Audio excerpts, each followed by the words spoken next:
মাটির ভগ্নদশা বাড়ি মেলেনি আবাস যোজনার বাড়ি। বাউটিয়া 7 নম্বর ওয়ার্ডের বাসিন্দা তিনি 10 থেকে 15 বছর ধরে মাটির ভাঙা দেওয়াল এবং কুঁড়ে ঘর তিরপল দিয়ে মোড়া একই রকমভাবে এই বাড়িতে বসবাস করে আসছে।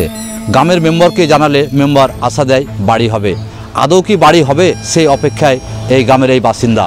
নলহাটি থানার বাউটিয়া গ্রামের 7 নম্বর ওয়ার্ডের বাসিন্দা গত 10 থেকে 15 বছর ধরে বসবাস করে আসছে এই পরিবার। তাদের বাড়ি বলতে ভগ্নদশা একটি করে ঘর, যার ছাউনি খড়ের, কখনো কখনো ত্রিপল দিয়ে মেরামত করা। মাটির দেওয়াল ভাঙা ফাটা, ত্রিপল দিয়ে ঘেরা এই ঘরে তাদের দিন কাটে। দীর্ঘদিন ধরে এই মহিলা ও তার স্বামী ও 2 ছেলেকে নিয়ে একসঙ্গে এখানেই বসবাস করলেও সরকারের তরফে কোনো সুবিধাই পাননি বলে অভিযোগ তাদের। ঝড় বৃষ্টির সময় তাদের দুর্ভোগের সীমা থাকে না। বাড়ির ভিতরে বৃষ্টির জল ঢুকে যায় এবং বিশেষ করে কালবৈশাখীর মৌসুমে তারা আরও আতঙ্কিত হয়ে পড়ে। রাতে বৃষ্টি হলে বসে রাত কাটাতে হয়। পরের দিন সকালবেলায় বাড়ির জল গামলা দিয়ে বাইরে ফেলতে হয়। পাশাপাশি সাপের ভয় তো রয়েছে। গ্রামের মেম্বারের কাছে বারবার অভিযোগ জানালেও কোনো ফল মেলেনি। এই পরিবারের জীবন এখনো অনিশ্চয়তা আর সংগ্রামের মধ্য দিয়ে চলছে। মানে 2 ছেলে নিয়ে আমরা পরিবার থাকি, অসুবিধা, বৃষ্টির জন্য থাকতে পারছি না ঘরে। ঘরের দেওয়াল হয়তো ভেঙে পড়লো, ঝড় টড় এলে জল ছিঁচে ফেলতে হচ্ছে, এটাই সমস্যা। সারা রাত বসেও কাটাতে হয়। হ্যাঁ। কতজন বাস করছে বাড়িতে? বাস করছি আমরা স্বামী স্ত্রী 2 ছেলে, এক জায়গাতেই থাকতে হচ্ছে। মেম্বারকে জানানো হয়েছে? হ্যাঁ, মেম্বারকে জানানো হয়েছে। মেম্বার কি বলছে? মেম্বার বলছে হবে, এই লটে হলো না, আরেক লটে আসবে, এরকম বলছে। কি নাম মেম্বারের? মেম্বারের নাম ওই শ্রীকান্ত মণ্ডলের স্ত্রী। আপনার নাম? আমার নাম প্রকৃতি মহলদার। এটা কোন গ্রাম? এটা বাউটিয়া। কত নম্বর ওয়ার্ড? 7 নম্বর। আমার সমস্যা বাড়ির জন্যে সমস্যা দাঁড়াচ্ছে। বাড়িতে বৃষ্টি হলে থাকতে পারছি না, ভিজে থাকতে হয়, জল ছিঁচে ফেলতে হয়। বাড়ির দেওয়ালে কোনো নাই, দেওয়াল ভেঙে পড়ে যাচ্ছে, থাকছে না। একটা তিরপল তাও পাচ্ছি না। কতবার গিয়েছিলাম তিরপলে, একবার বহুদিন আগে একটা তিরপল দিয়েছিল, তারপরে তিরপলে গিয়েছি, পাইনি।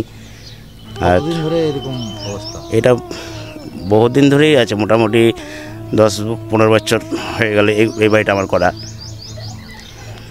কি সমস্যা হয়? সমস্যা বলতে আমার বাড়িতে থাকতে প্রচণ্ড অসুবিধা হচ্ছে।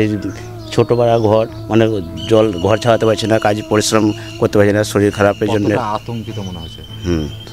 শরীরটা কাজকর্ম করতে পারছি না, শরীর অসুস্থ। কতটা ভয় লাগে? ভয় লাগে মানে এই দেওয়াল ভেঙে পড়ে যেতে পারে, উপরে পড়ে যেতে পারে, এই এমন অবস্থা, দেয়ালে যে অবস্থা পড়ে যাবে। জল পড়ছে, বৃষ্টি পড়ছে। মেম্বারকে জানিয়েছিলেন? হ্যাঁ, মেম্বারকে জানিয়েছিলাম। মেম্বার বলছে হবে, বাড়ি হবে, এখন দেখছি। কি নাম মেম্বার? মেম্বার বলতে ওই পরে দিলীপ ছিল আমাদের, এখন দিলীপ দাস। এখন এই ওয়ার্ডের শ্রীকান্ত মামার বউ আছে, মানে ওর নামটা শ্রীকান্ত নাকি? হ্যাঁ, শ্রীকান্ত। হ্যাঁ, শ্রীকান্তর স্ত্রীর মেম্বার শ্রীকান্ত মণ্ডল। আপনার নাম কি? আমার নাম হচ্ছে বীরেন মহলদার। তার পাওয়াটা উচিত। ভাঙা ফাটা বাড়িতে তো আর সরকার এখন থাকতে বলেনি। যাদের কাঁচা বাড়ি আছে তাদের কিন্তু সবাইকেই বাড়ি দিতে বলেছে। সে বাড়ি পাওয়ার যোগ্য, তাকে বাড়ি দেওয়া হয় যাতে, হ্যাঁ, তার ব্যবস্থা করাটা একান্তভাবেই দরকার। হ্যাঁ, আমি মেম্বার, কিন্তু ওরা 24, আমি তো 24 সাল থেকে মেম্বার হয়েছি, কিন্তু তার আগে তারা বাড়িটা পেল না কেন? তৃণমূলের ইয়ে থেকে। আপনি কোন দলের মেম্বার? আমি বিজেপি দলের মেম্বার। আপনি এখন কি চাইছেন?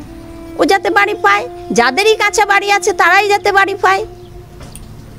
বাড়িতে আপনারাই ব্যবস্থা করে দেবেন? হ্যাঁ, করতে তো হবে, সে তো ঠিক কথাই।